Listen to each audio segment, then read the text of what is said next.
A man lies in the corner of a room. Disoriented, he slowly opens his eyes. The hell?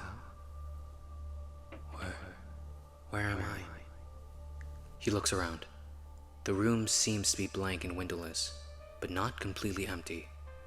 Down, just in front of his feet, there was a blade the length of his forearm, embedded into the floor. Beyond that, however, there was a figure, just opposite of himself, laying in the far, darkened corner of the room. The figure looked sleek and stealthy, almost blending into the darkness where it lay. It flicks its long, spotted tail from side to side.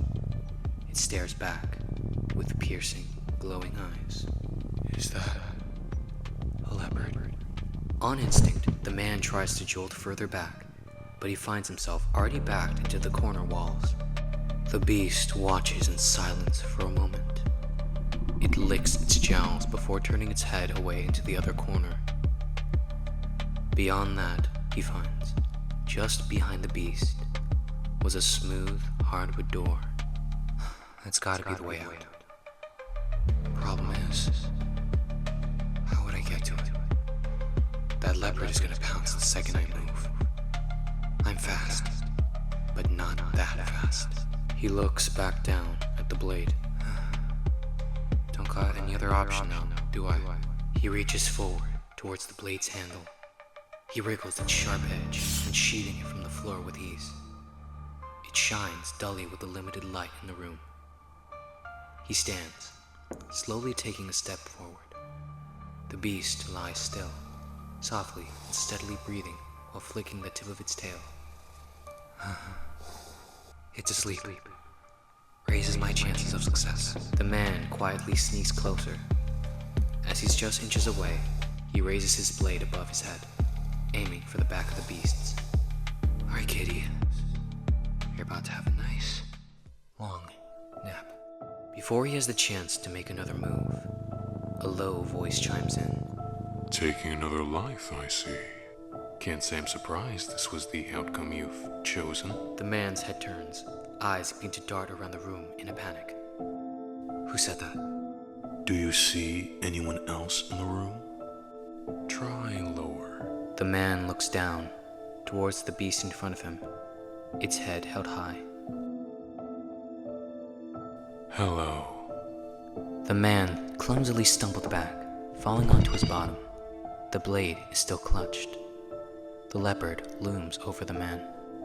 You can talk? Why, yes. Aren't you observant? But the real question is, are we gonna have a talk and be civil? Or are you gonna take my life as well? Won't be the first time. Quickly, the man stands. The leopard does not move, only watches. That's the second time you've said that. I've never taken anyone's life. His grip on the blade tightens. You have.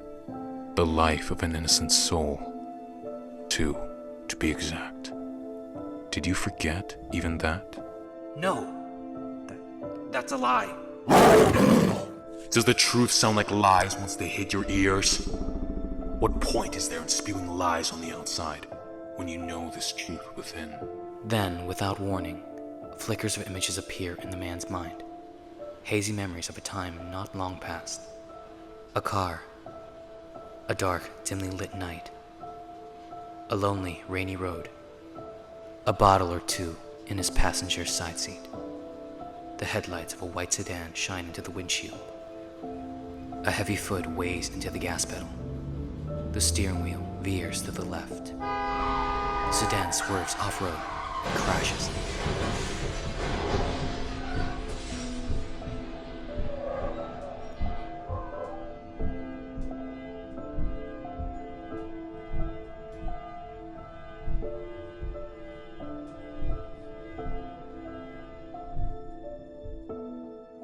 He falls to his knees. The blade clatters on the floor as he drops it. No. It can't be. All coming back to you now? Murderer? The leopard begins to stalk around the room, circling the man as he stares down at the floor in disbelief. It was only an accident. I swear. You could have called someone to help them. They might have survived. But you didn't do that, did you? Another flash of memory. The man, fearful of what is to come, flees from the scene of the collision. The man kneels silent. Did you? You expect me to do all that? I was drunk, and I was scared out of my mind. She should have seen me coming. On a dark night of pouring rain like that? None of your so-called excuses would ever give you a pass on this. You decided to drink that night, were you not? No response. And you were the one who decided to get behind the wheel, were you not? I did, but... The leopard suddenly stopped before him, head on.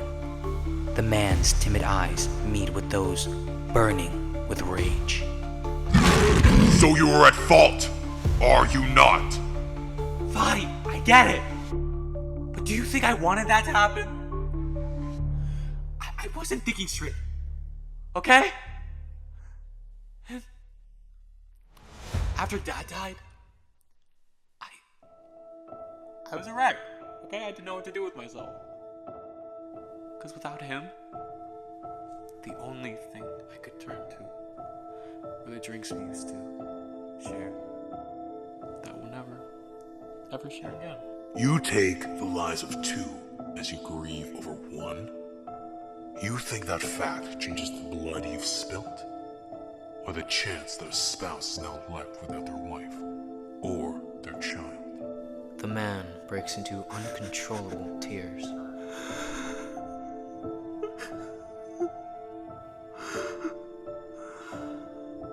Then, what should I do? The leopard calmly sits in front of the man. As the beast opens his mouth to speak, his tone, still firm, softens. Accept it. Accept it? It gives a slight nod, eyes shutting in relaxation for a moment, opening again with a strong gaze. Come to terms with the gravity of your actions and act accordingly. Wipe away these useless tears and speak aloud. Confess. Not because you expect forgiveness, but because it is right. The man gathers his composure, wiping off the tears and calming himself. Two innocent people, a mother and her child, are dead as a result of my actions. Regardless of the reason behind them, it killed them. The leopard purrs in satisfaction. Good. Now what? You can always start with turning yourself into the authorities. Let your crime stand before the law and receive your just punishment. The man slowly stands. And if I'm still alive after that, then what? I believe that's for you to find out. Suddenly, the door opens, almost magically. A bright ray of light filters into the empty room. There's your way out. Best not to waste any more time. The man trudges past the leopard and towards the door. He then stops, turning to face the leopard once more. What would have happened if I used that blade? The blade wouldn't truly kill me. If you did, I would come back and soon get the better of you. At the end of it all, I would consume you. You'd eat me? Then what if I did nothing and stayed with you? Over time, I would still consume you. Oh, Now, any last questions? just one. What will you do now? Will you stay? The leopard stands upright on his paws and steps forward. I won't, but I also will. In truth, I will be with you, as I always have. I will follow you wherever you go. I'm there before you sleep, and there when you awake. I will not shrink nor disappear, but you will learn to live with me. I will be your guide. That I promise. Then, the leopard slinks into the man's shadow, casted by the light from the doorway. Finally, man leaves the room. The door closes behind him with a soft yet powerful sound.